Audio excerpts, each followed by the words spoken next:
ஹீரோவா இருந்தாலும் கமர்ஷியலா ஒன்று பண்ணுவோம் அப்படின்னு இல்லாமல் நல்ல ஒரு கான்செப்ட்ல எடுத்து நல்ல படம் பண்ணியிருக்காங்க. ரொம்ப ஓவர் ட்ராமாட்டிக்கலாக இல்லாமல் ரொம்ப சட்டிலாக அழகாக எடுத்துகிட்டு போயிருக்காங்க.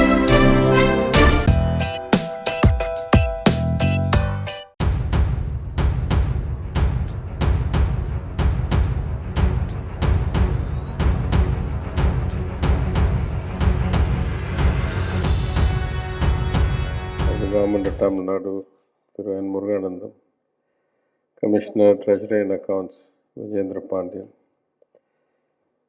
CA Rajendra Kumar, and all the office bearers of both the Central Council and the SIRC of ICAI, and my colleagues from the Treasury Department, including Ms. Shobha. Good morning, and thank you for inviting me to this very important training program. I think the respected ACS has already spoken about a lot of the initiatives we have underway and the need for us to keep increasing our professionalism, our execution capability. I'll just add that when we had the first meeting of our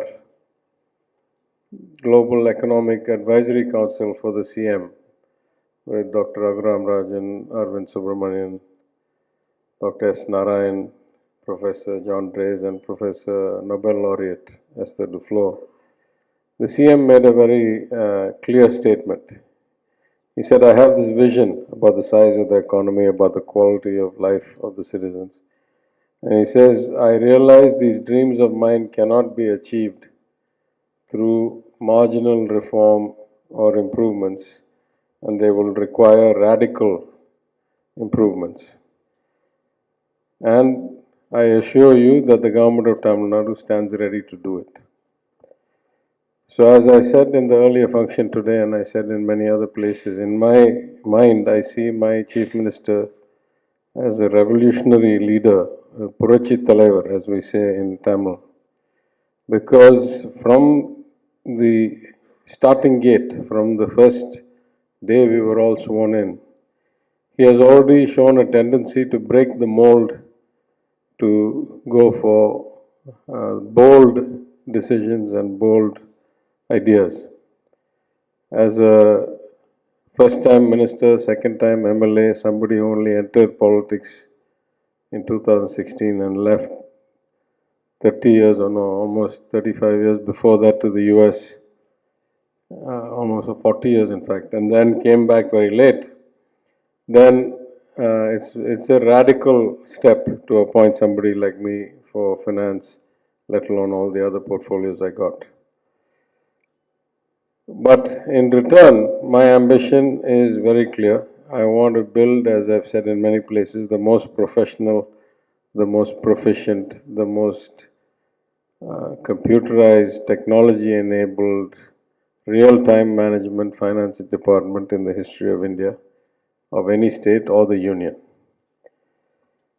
A lot of that requires better systems, better databases, better integration. But at the core of everything, at the core of all endeavor and all enterprise and all governments is the quality of the people and the culture of the department.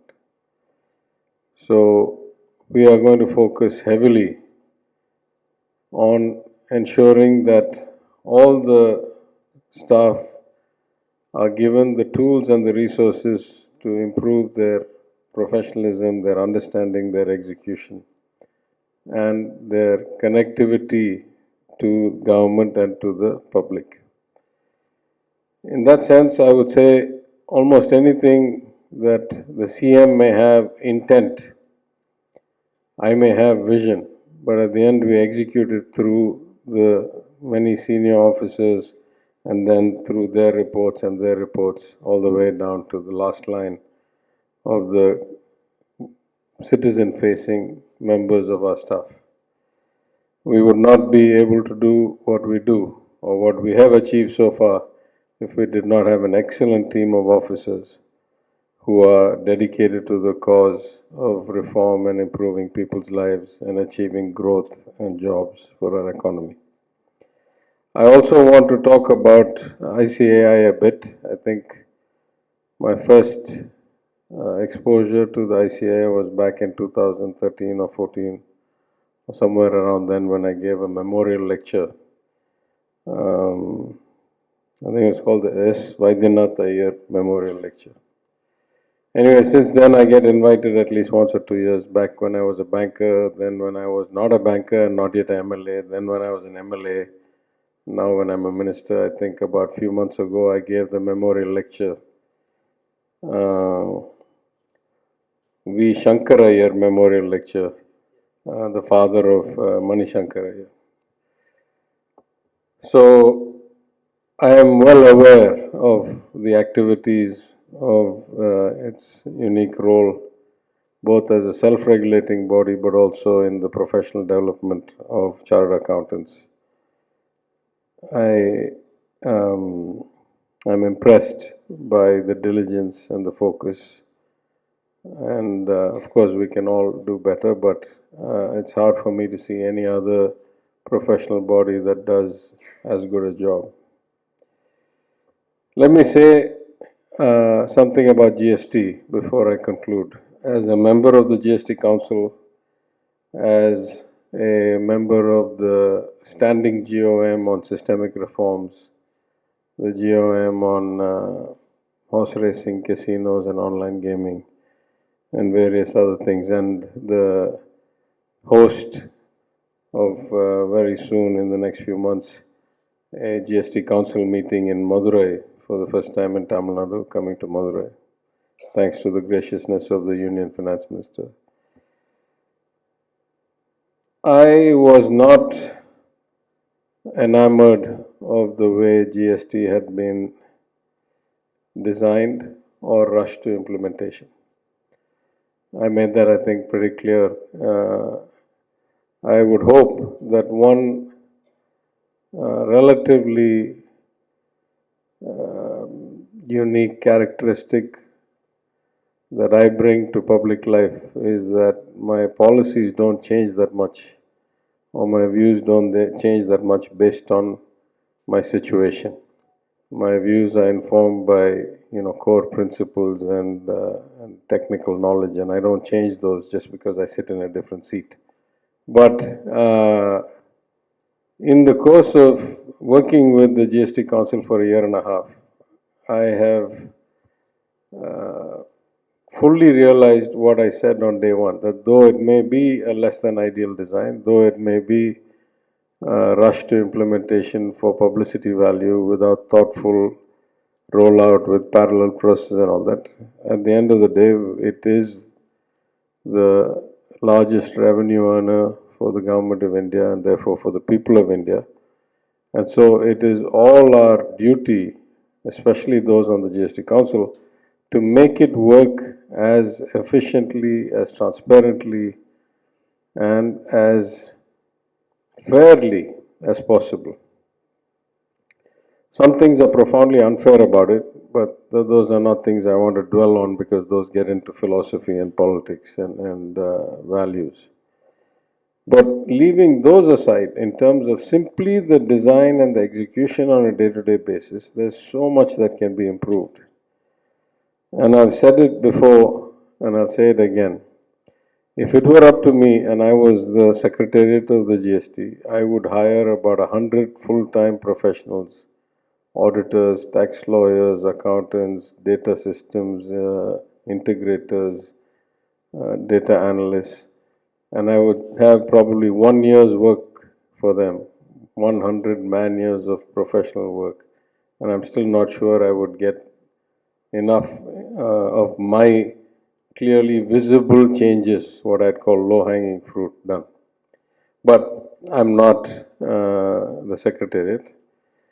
I will find a middle ground, which is that very soon, with the Chief Minister's blessings, I'm going to send in a bunch of reform proposals, which I think, without needing any amendment in the law, without needing any amendment in the constitutional kind of framework that was proposed. Simply in the manner of execution, how we can make the GST Council and the GST system work much, much more efficiently and much, much more transparently and with participation and therefore democratically than it does now.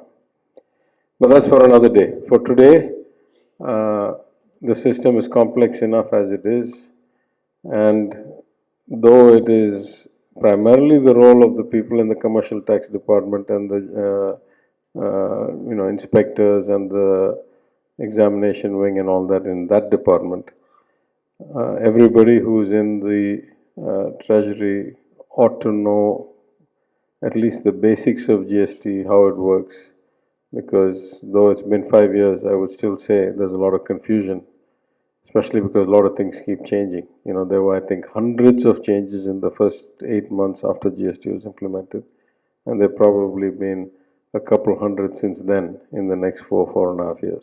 This is a very important training program.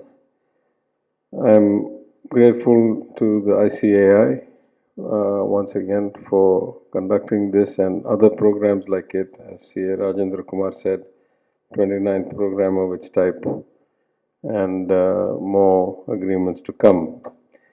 And I commend the Commissioner Treasuries for this initiative to make sure that all the staff are properly aware and can make thoughtful decisions. The Additional Chief Secretary who leads the many thousand strong department on a daily basis. And all of you, I wish you a productive and insightful couple of days. And I hope you leave much better aware than you came and can put it into use on a daily basis. Thank you very much.